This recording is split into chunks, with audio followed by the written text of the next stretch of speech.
In 2005, the Broccoli's announced that Daniel Craig would become the 6th official James Bond actor, when again, I can't stress this enough, I think they should have had Pierce Brosnan back for a fifth movie and continue on past his 2002 movie. But they decided on Daniel Craig.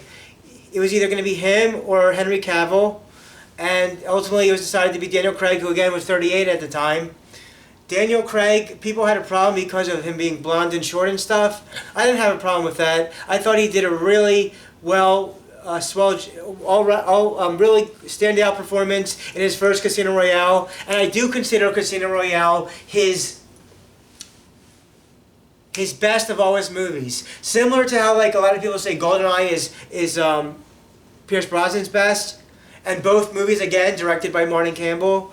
I thought that Daniel Craig did a terrific and awesome job in this movie. I like how it's still based on the novel, but keeps it current, modern enough to have that 2000s modern feel of still taking place in the 2000s at the time. I really like his relationship with Vespa Green, and I also like that other hot chick that is that's in the one island type scene. So I do have that reminds me, Martin Campbell, in my opinion, as director, Martin Campbell picks out the most hottest women for his Bond movies. In GoldenEye, we got the Xenia Onatopp and Natalia as really attractive women in their European way. And then when we get to him doing his second movie, Casino Royale, we got that hot chick from the island and Vesper.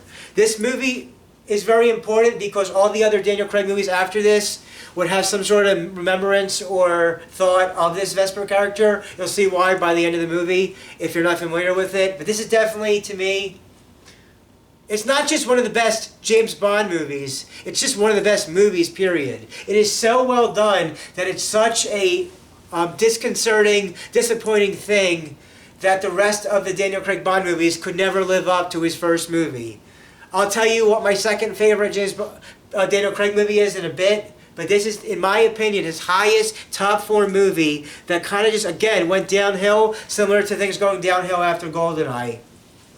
Casino Royale, it's very long, and it's got all that interesting poker. They even made poker interesting in the middle of the movie, and I thought the torture scene was well done. That reminds me, I didn't mention this in The World Is Not Enough, but I like the torture scene in The World Is Not Enough and in Die Another Day. Yes, Pierce Brosnan had 2 torture scenes in both one in The World Is Not Enough, one in Die Another Day, and now with Daniel Craig in the story of Casino Royale, we've got that, of course, very well seen thought of torture as well. This movie, while very long, it's got so much action. I like the whole black and white opening.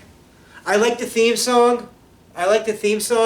You Know Your Name by rest in peace to the musician who did that. That theme song is my second favorite Daniel Craig theme song.